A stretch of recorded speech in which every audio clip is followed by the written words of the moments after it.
بسم الله الرحمن الرحیم. الحمدلله رب العالمین علی کل حال. خب عرض سلام و ادب دارم خدمت یکایک دوستان و انشالله میخوایم بحث تشخیص بیماری ها از روی کف دست رو با هم پیش ببریم. نکات ابتدایی و مقدماتی هستش که من امروز میخوام خدمتون عرض بکنم و اون اینه که خیلی از دوستان و بزرگواران میفرمایند که آقا این علوم تشخیصی مثل کف شناسی، عنبیه شناسی، زبان شناسی، چهره شناسی، ادرار شناسی، نبض شناسی، دارم اسم میبرم که ذهنت سریع اینها رو جمع بکنه. آیا اینها در احادیث اومده؟ آیا در روایات اومده؟ آیا در طب اسلامی جا و رایی داره یا نه؟ ببینید در توحید مفضل امام صادق علیه السلام اونجا نکته‌ای رو اشاره می‌فرمایند که میگه که بعضی از مردم دوست داشتن که شکم دکمه‌ای داشت که فشار میدادن و این میرفت بالا مثل در گاراژ به قول معروف و توشو میدیدن و بیماری رو تشخیص میدادن که اونجا ازا میفرماد اگه این اتفاق میافتاد آلودگی ها، بیماری ها، عفونت ها به وجود می اومد و اونجا میگن که ما میتونیم از روش های تشخیصی مثل ادرار یعنی قارور شناسی و یکی دو تا مورد رو نام میبرن که اطباء از این روش ها استفاده میکردن برای تشخیص بیماری، یعنی مسیر تشخیص و علوم تشخیصی رو اونجا حضرت باز میکنن که شما برای اینکه یک بیماری رو تشخیص بدید میتونید چیکار بکنید؟ از علائمی که در بدن بیمار پدیدار میشه بیماری رو تشخیص بدید. خود حضرات معصومین هم گهگاه این کار رو میکردن، یعنی مثلا افراد میومدن میگفتن ای تو چهرت زرده، خب این زردی رو مثلا تو برو چیکار بکن. به بعضی از افراد میگفتن حالا اون زردی منظور بیروحی بوده، میگفتن برو مثلا گوشت کبابی بخور، برو مثلا تره بخور. بعضی از زردی ها رو مثلا میدونستن از صفراست، میگفتن برو مثلا چیکار بکن، آب خنک بخور، آب سرد بخور، یا چیزی که صفرا رو از بین میبره. یا بعضی از چهره هاشون سرخ و قرمز بود، میگفتن که برید حجامت بکنید. خب این یعنی یک نوع در واقع چهره شناسی که شما از رنگ چهره کمک میکنید به اون فرد و به اون بیمار که بیماری خودش رو درمان بکنه. پس ببینید ما مسیرمون بازه توی علوم تشخیصی و تو علوم تشخیصی چیکار میکنیم؟ میخوایم اون ظن و اون شک خودمون رو به یقین یا به مراتب بالاتری از تایید برسونیم.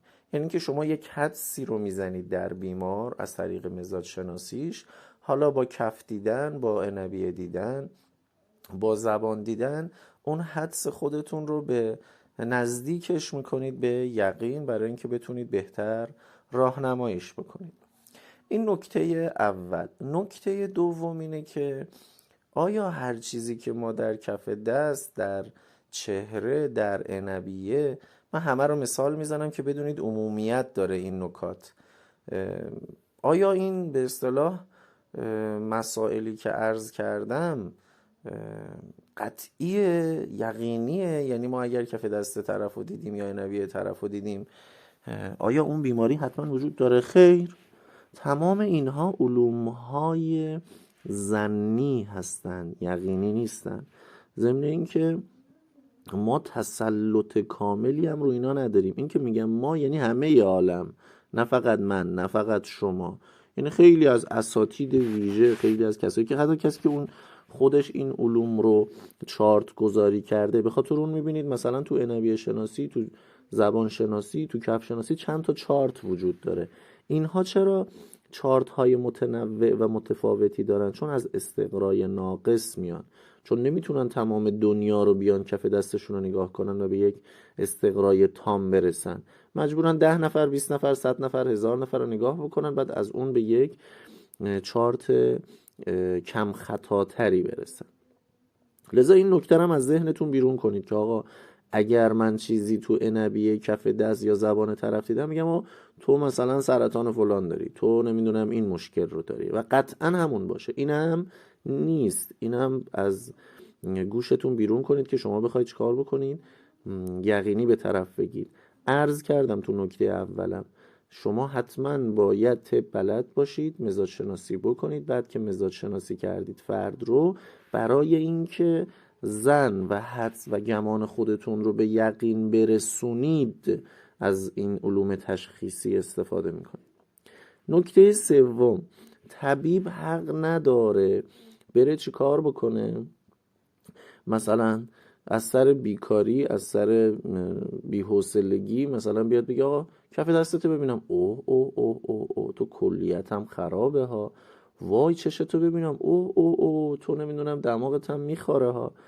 لذا کار طبیب این نیست. تو روایت هم نهی داریم که قبل از اینکه بیماری خودش رو نشون بده شما چیکار بکنید؟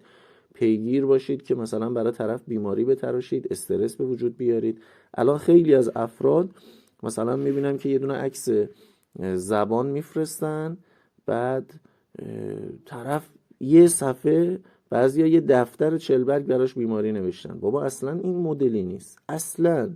من بعضی وقتا این عکسای زبان شناسی رو که تو صفحه هم میذارم، خیلی از دوستان که حالا فکر میکنن خیلی واردن، مثلا یه موردشو من مینویسم، اینا 10 تا مورد زیرش نوشتن، بعد منم زیرش مینویسم غلط است. بعد بهشون برمیخوره، نمیدونم که ما چندین ساله داریم این کارو میکنیم. میگم خب چندین ساله داری اشتباه کار میکنی. اصلا زبان شناسی مثلا که حالا به این عنوان که گفته میشه، فضاش فضای بیشتر گوارش هست تا عضوهای دیگه. به راحتی نمیتونی بگی طرف قلبش اینجوریه، اینجاش کیست داره، اونجاش فلان داره. خیلی از اینها اصلا واقعیت میدانی ندارن، چون حداقل خود من پرونده درست میکنم. یعنی بیمار که میاد، هم اعتراف بیمار، هم اعتراف پزشکی جدید، هم اون مزاج تشخیصی خودم، هم عکس کف دستش، عکس زبانش، همه اینا گرفته میشه. لذا اینها به ما کمک میکنه که بدونیم چند درصد اینها صحت داره یا نداره. پس این نکته هم دقت بکنید.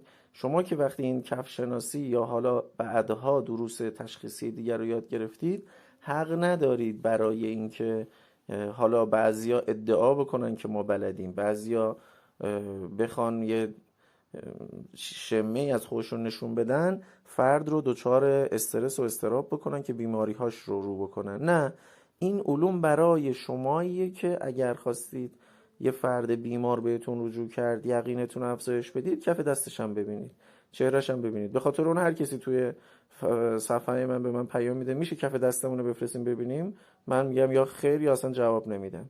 چون که اصلا قرار نیست من بیماریای طرف رو بریزم بیرون، قرار نیست من به طرف استرس بدم. حالا مثلا طرف حتی داریم از هلندم پیام میده، مثلا دنبال مشکلش هست. خب اینم نکته بعدی بود که باید خدمتتون عرض میکردم. اما نکته دیگه، تمام علوم تشخیصی بر مبنای مزاج گفته میشه. یعنی شما بیمار که میاد، اول باید مزاجش رو تشخیص بدید. مزاج رو که تشخیص دادید، بعد بر مبنای مزاج میاد روی چی وای میسید؟